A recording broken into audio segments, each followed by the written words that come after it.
সমাজ কল্যাণ মন্ত্রণালয় এবং মহিলা বিষয়ক মন্ত্রণালয় এই দুটো মন্ত্রণালয় মিলে বাংলাদেশের মোর দ্যান 82% পপুলেশন নিয়ে কাজ করে বেসিক্যালি। সো তাদের জীবন মানের উন্নয়ন, তাদের সামাজিক সুরক্ষা নিশ্চিতকরণ থেকে শুরু করে সেফটি নেট যে নেটওয়ার্কিং এর কাজটা করে দুটো মন্ত্রণালয় মিলে, এটা আসলে হিউজ। এই মন্ত্রণালয় দুটোরই কাজের পরিমাণ, কোয়ালিটি, কোয়ান্টিটি অনেক বেশি, কিন্তু আওয়াজ অনেক কম।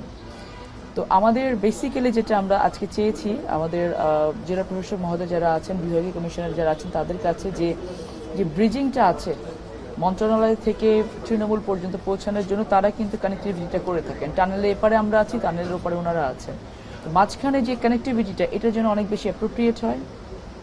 আমাদের সেবাগুলো এই পর্যন্ত পৌঁছে দেওয়ার জন্য তারা যেন ইমপ্লিমেন্টেশন পর্যায়ে ভালো মতো কাজ করেন, ওখানকার প্রবলেমসগুলো আমাদের পর্যন্ত আসার জন্য যেন সকল ধরনের দুর্নীতিমুক্ত তারা থাকতে পারেন, তাদের কাছে তারা ঠিকমতো করলে, প্রত্যেকটা সরকারি কিন্তু অনেক পরিকল্পনা নেন, ডেভেলপমেন্ট ওয়ার্কস নেন, কিন্তু ডেভেলপমেন্ট ওয়ার্কসগুলো ইমপ্লিমেন্টেশনের মেইন টুলস কিন্তু তারা থাকেন। যেহেতু আমাদের ম্যাক্সিমাম কমিটিগুলোর সভাপতি তারা থাকেন, জেলা প্রশাসক মহোদয়ও থাকেন। তো ওনাদের দায়িত্বশীলতা, ওনাদের অ্যাক্টিভিটি সবকিছুর উপর ডিপেন্ড করে যে আমাদের পরিকল্পনাগুলো কতখানি কার্যকর হচ্ছে। সো যেগুলো অনগোয়িং প্রকল্প আমাদের আছে, সেটার অ্যাপ্রোপ্রিয়েট ইমপ্লিমেন্টেশন, সাথে ভবিষ্যৎ প্রকল্পগুলোকে আমরা কিভাবে অনেক বেশি স্ট্রেনথেন করতে পারি, সেই বিষয় নিয়ে আলোচনা হয়েছে। আমরা আশা করি, তাদের কাছে দাবিও রেখেছি যে আমাদের যে প্রচেষ্টাটা রয়েছে, এটাকে তারা মার্চ পর্যায়ে গিয়ে অ্যাপ্রোপ্রিয়েটলি ইমপ্লিমেন্ট করার জন্য আমাদেরকে সহযোগিতা করবেন।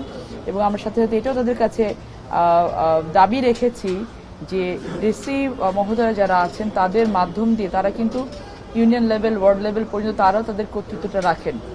সেখানে যে কোনো ধরনের করাপশনটাকে যদি তারা আমাদের কাছে তুলে না নিয়ে আসেন, তাহলে কিন্তু আমরা সেটা বিষয়ে অ্যাওয়ার হতে পারবো না। সো একটি সরকারের সাফল্য নির্ভর করে হচ্ছে এই ইনস্ট্রুমেন্টগুলোর সকল সফলতার উপরে, যে কোনো দায়ভারও কিন্তু আমাদের উপরে আসে। সো আমাদের যে প্রপার কমিউনিকেশনটা যেন অ্যাপ্রোপ্রিয়েটলি হয়, এবং যে কোনো ধরনের করাপশনের ঊর্ধ্বে উঠে গিয়ে আমরা সরকার থেকে যত বেনিফিট আসলে প্রান্তিক পর্যায়ে দেয়া হয়, একেবারে গ্রাম পর্যায়ে দেওয়া হয়, এই বেনিফিট যদি অ্যাপ্রোপ্রিয়েট ওয়েতে পৌঁছায়, তাহলে কিন্তু অনেক উন্নয়ন সম্ভব। বিগত সময়গুলোতে এগুলো ম্যাক্সিমাম বেনিফিটগুলোকে তসরুফ করা হয়েছে। এই জায়গাটাতে আমরা তাদেরকে একটু সতর্ক করার চেষ্টা করেছি যে আপনাদের মাধ্যম দিয়ে যেন এই ধরনের কর্মকাণ্ডকে কোনোভাবেই কেউ যেন প্রায়োরিটাইজ করতে না পারে। আমরা চাচ্ছি যে আমাদের পরিকল্পনা, উন্নয়নগুলো যেন গ্রামীণ জনগোষ্ঠীর কাছে অ্যাপ্রোপ্রিয়েট ওয়েতে পৌঁছে। আপনারা সেভাবে কাজ করবেন, আমাদের সহযোগিতা করবেন।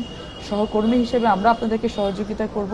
সকলের উদ্দেশ্য একটাই, দেশের উন্নয়ন, জনগণের উন্নয়ন। সেটা যদি আমরা অ্যাপ্রোপ্রিয়েটলি করতে পারি, আমাদের মনে হয় না যে খুব বেশি বেগ পেতে হবে আমাদেরকে। বাট যদি এর প্রতিবন্ধকতা থাকে, ঘাটে ঘাটে প্রতিবন্ধকতাগুলো যেন তারা আমাদেরকে অবশ্যই ওভারকাম করার জন্য সহযোগিতা করে, সেই বিষয়ে আমরা তাদের কাছে সার্বিকভাবে দাবি রেখেছি।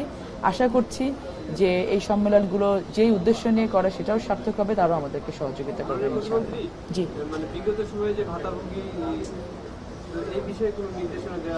এই বিষয়ে ইতিমধ্যে আমাদের কমিটি গঠিত হয়েছে। যত ধরনের ভাতাভোগী লিস্ট ছিল, এই লিস্টগুলোকে আমরা রিভিজিট করার জন্য কমিটি গঠন করা হয়েছে, যেখানে বেনিফিশিয়ারি এন্ডে অ্যাপ্রোপ্রিয়েট বেনিফিশিয়ারির কাছে G2P পদ্ধতিতে, গভর্নমেন্ট টু পার্সন পদ্ধতিতে, আমাদের প্রক্সিমিন টেস্টের মাধ্যমে আমরা বেনিফিশিয়ারি সিলেক্ট করছি।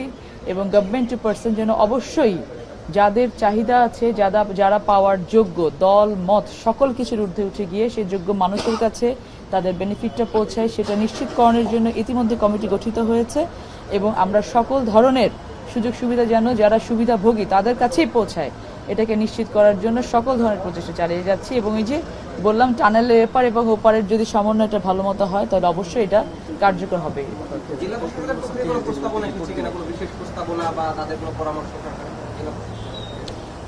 ওনারা আইডেন্টিফাই করার চেষ্টা করেছেন অনগোয়িং প্রবলেমসগুলোকে। আসলে সময় তো খুব অল্প থাকে, যতটুকু পেরেছেন তারা আমাদের কাছে তুলে ধরেছেন যে এই সেক্টরগুলোতে কাজ করা উচিত। আমরা সেটাকে রেসিপ্রোকেট করেছি। মন্ত্রিপরিষদ বিভাগ থেকে ইতিমধ্যে 30 দিনের ভেতরে এই যে সকল বেনিফিশিয়ারি আছে, তাদের যে লিস্টগুলোকে নতুন করে আবার রিভিজিট করে আমাদের কাছে প্রতিবেদন দেওয়ার জন্য 30 দিনের ভেতরে একটা সময় বেঁধে দেওয়া হয়েছে। সো আমাদের পরিকল্পনাগুলো বাস্তবায়নের জন্য আমরা সচেষ্ট রয়েছি। সকলে মিলে কাজ করলে আমার মনে হয় যেগুলো অ্যাড্রেস করতে খুব বেশি বেগ পেতে হবে না আমাদেরকে ইনশাআল্লাহ।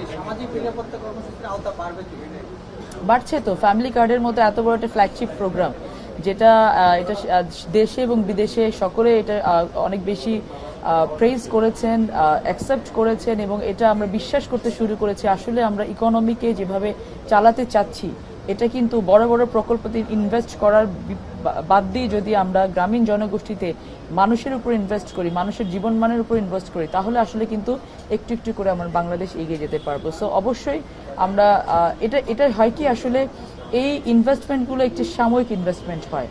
আমরা ইনভেস্টমেন্টগুলোর সাথে সাথে এই ইনভেস্টমেন্টটা কি করে জাতীয় ইকোনমিতে কানেক্ট করা যায়, নারীদেরকে কি করে জাতীয় ইকোনমিতে কানেক্ট করা যায়, যুবকদের কিভাবে জাতীয় ইকোনমিতে কানেক্ট করা যায়, তাদের কর্মসংস্থান কিভাবে বৃদ্ধি করা যায়, সেই জায়গাতেও কিন্তু আমরা কাজ করছি। কেবলমাত্র কার্ড দিয়ে, ভাতা দিয়ে মাসিক তাদেরকে আমরা সেটার উপর ডিপেন্ডেন্ট করে রাখতে চাচ্ছি না, বরং তাদের মানসিকভাবে স্বাবলম্বী করে, তাদেরকে অর্থনৈতিকভাবে স্বাবলম্বী করে তাদেরকে জাতীয় অর্থনীতিতে কি করে কানেক্ট করা যায় সেটার কিন্তু সার্বিক পরিকল্পনা আমরা করছি ইনশাআল্লাহ। Thank you so much.